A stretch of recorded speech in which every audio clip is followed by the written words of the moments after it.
Museum is a place where time does not matter. Looking at the artifacts, we are experiencing the most vivid and exciting moments of history. The program Secrets of Museums on Kazakh TV channel. The world's only ecological museum dedicated to the interaction between a man and the environment. Where is it located? In the region of mines, in Karaganda. Стыковка горит у тебя? Kazakhstan is the cradle of world cosmonautics. The first artificial Earth satellite was launched from Baikonur Cosmodrome in 1957. And on April the 12th, 1961, a man was sent to the Earth orbit for the first time. It was the beginning of the space odyssey of all mankind.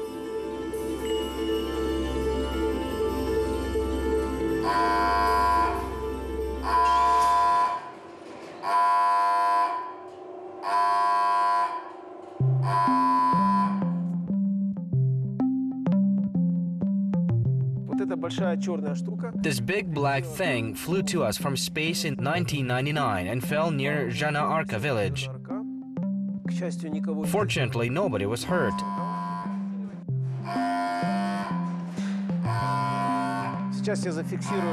Now I will fix the exhibit on site.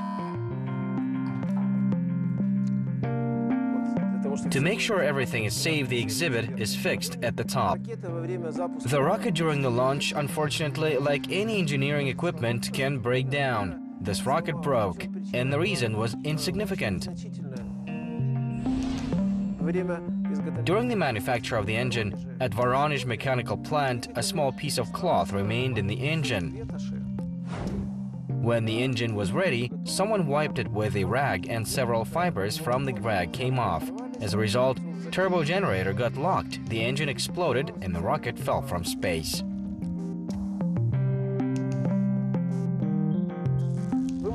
You can see the metal is thin, less than 1 millimeter. This part of the tank stuck out in the upright position and did not allow us to build this lift so that it would not cling to the walls of the mine. When we tried to bend this thin sheet of metal, we couldn't do it. 10 men used crowbars, sledgehammers, blowtorch. Nothing helped turn it. We fought for 2 days. This is impossible despite the thickness. We bent it, warmed it, hit it, but it again took its place. That is, the metal is incredibly durable and keeps shape. Finally, we drilled a hole, screwed a bolt in order to keep it tight. It was impossible to bend and change its shape.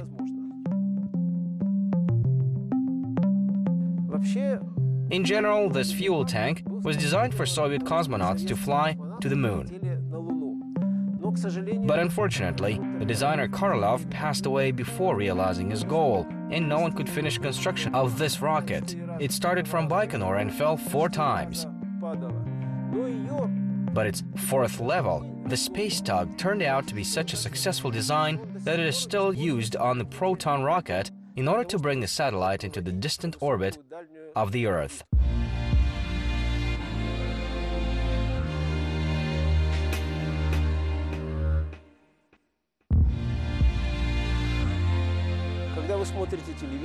When people watch TVs and use telephones, it is important to remember that space exploration is good. It allows us to use information, but it also has negative impact on nature. Negative consequences are the same as from any human activity, either from a plant or from a mine. They're about the same scale.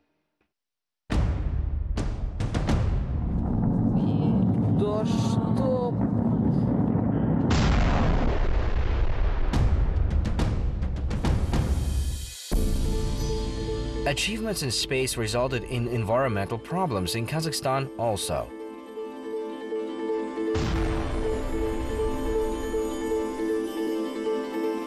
Rocket stages and other parts fall back to Earth. As a result, toxic components of fuel infect vast territories.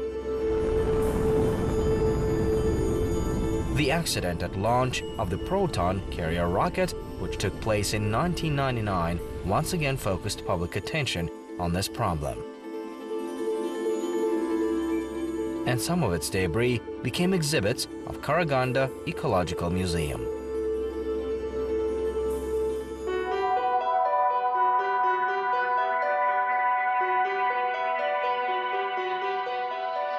Some of the exhibits are completely unique.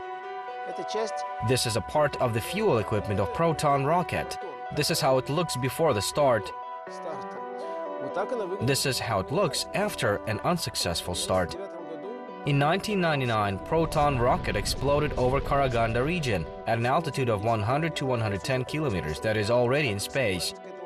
Since the speed to this point was about 5 kilometers per second, then this fuel equipment reaching the atmosphere heated up in the air and evaporated. In this position, this equipment entered the atmosphere. This is an artificial meteor. That is, when falling from space, most part of this device just evaporated. Can you imagine such friction and such an incredible speed? Karaganda Ecological Museum was established in 1995 with the aim to preserve and develop ecological culture and raise awareness among the population about the environment condition. The museum exhibits prove that a man was the only reason to have caused nature pollution and urge people to think about the future of our children. Once a social activist, Dmitry Kalmykov, with his associates, began to collect technological debris in the steppes of Kazakhstan. He began to classify and conduct research without knowing that in the future this work will lead to the creation of a museum.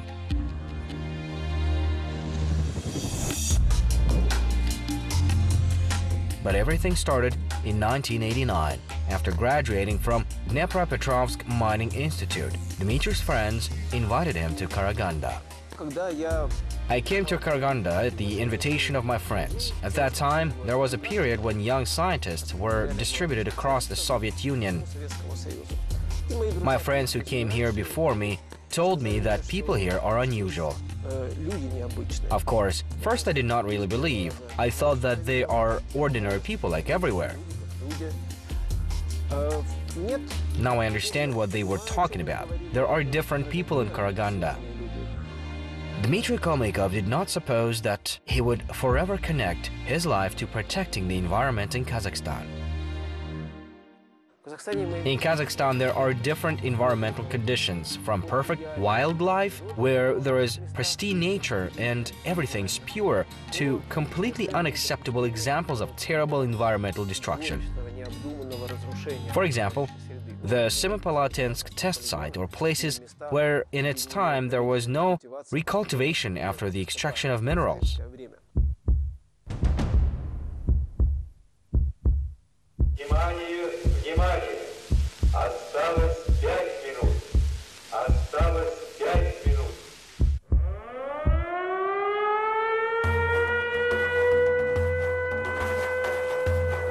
The Semipalatinsk test site, one of the largest nuclear test ranges in the world. From 1949 to 1989 of the 20th century, about 470 nuclear tests were carried out at this test site, due to which radioactive clouds of 55 ground explosions and gas fraction of 169 underground tests spread beyond the polygon area. Nuclear explosions have led to pollution of the country's vast territory. They caused irreparable damage to flora and fauna, and mainly to people.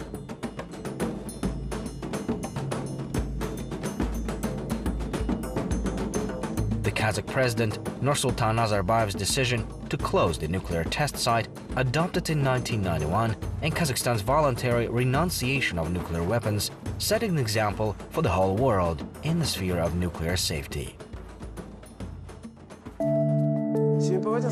Semipalatinsk test site is probably Kazakhstan's most serious environmental problem, which unfortunately remains not completely solved.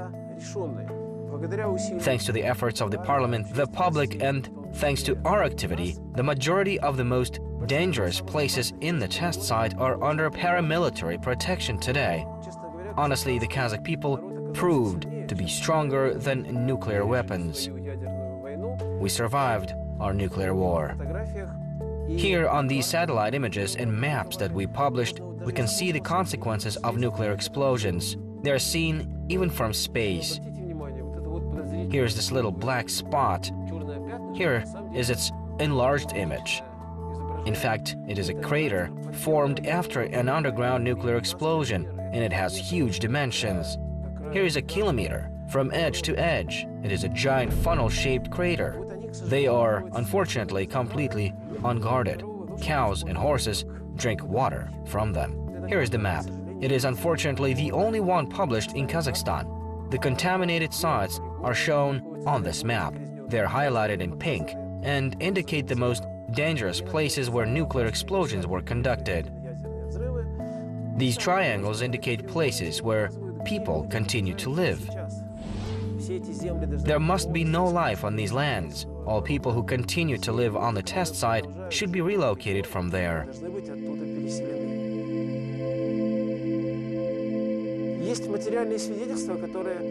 There is evidence that proves how foolish was the imagination of scientists who created and tested nuclear weapons.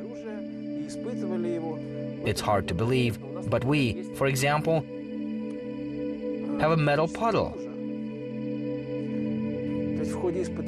This means that during the test, the conditions were so extreme that the equipment which got into the zone of the nuclear explosion completely melted and evaporated.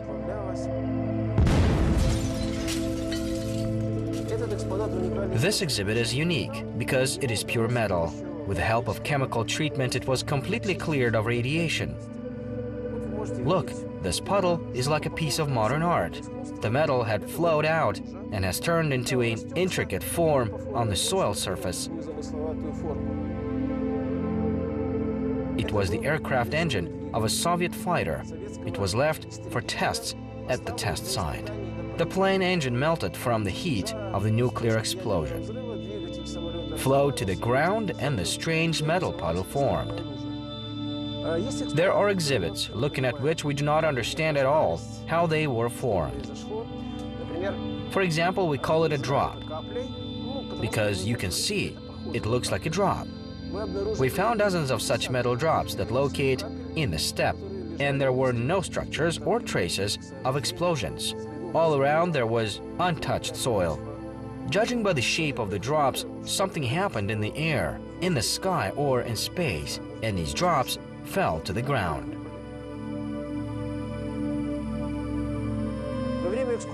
During the excursions, we tell the visitors about the impact of space exploration on the environment. We tell why people fly into space. Of course, we can observe the negative impact of this kind of human activity, as well as from any other everywhere. To make visitors interested, this section is arranged as a fantastic spacecraft from the future, but already quite old, with shabby instruments. Here we tell about what evidence can be found in the Karaganda region proving that Karaganda is a space harbor. All these strange things that lie here on the floor confirm that the space is being explored here. For example, these giant spheres, which are terribly heavy, are pressure accumulators called spherical tanks.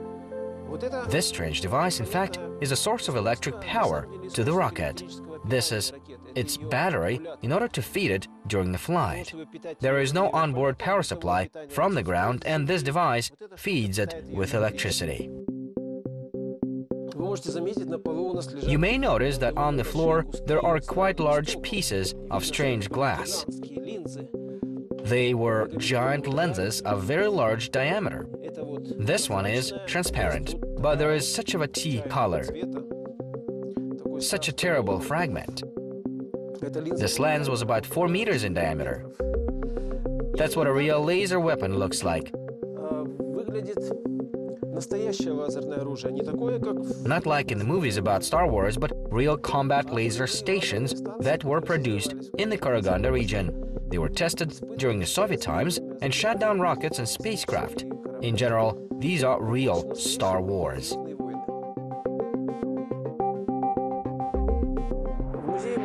The museum keeps a variety of exhibits which sometimes show such aspects of life of the former country which an ordinary person will never guess about. For instance, here's a model of the largest coal mine which is located in the East Kazakhstan region. Karaganda coal mine functions nowadays. Only 1.5 kilometers from the coal seams, there are underground caves which were created by a man using nuclear weapons. The wells were drilled, the nuclear charge dropped to the ground and exploded.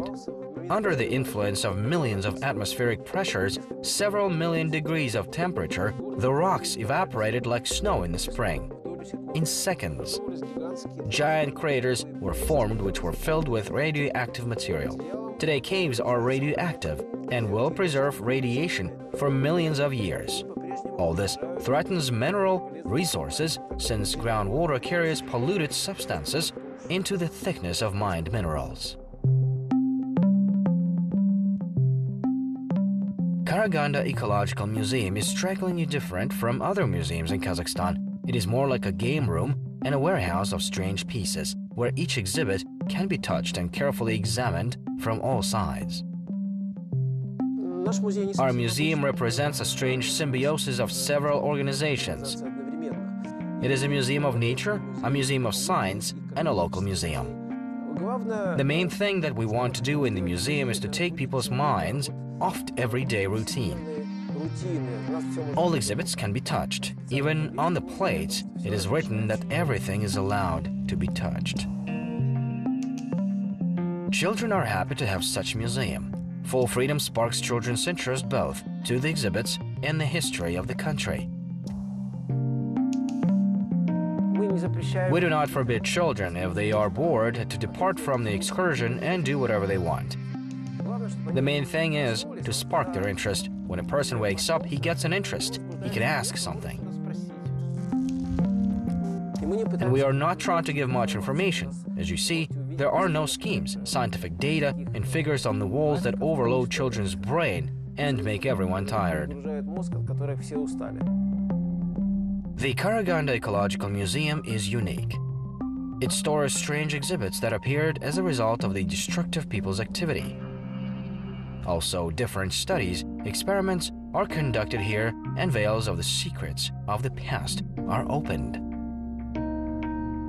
When we created the museum, we thought that we would start writing about ourselves around the world, and then we will go abroad and take experience from other ecological museums. You will not believe it, but we have not found a single ecological museum. We can be proud, but in general we do not really want to be proud because it is sad. We are the only ecological museum on the planet which is entirely dedicated to the interaction between a man and the environment, problems and their solution. Ecological problems of Kazakhstan and ways of their solution are equal to global problems. To improve its resources, Kazakhstan participates in many regional and international organizations engaged in environmental issues.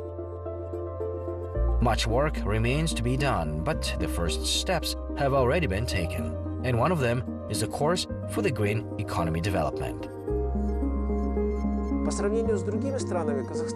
Compared with other countries, Kazakhstan is confidently stepping on the way of reforming environmental legislation and practice of law enforcement. In my opinion, we have the best environmental legislation among all countries of the former Soviet Union and the best practice of its realization.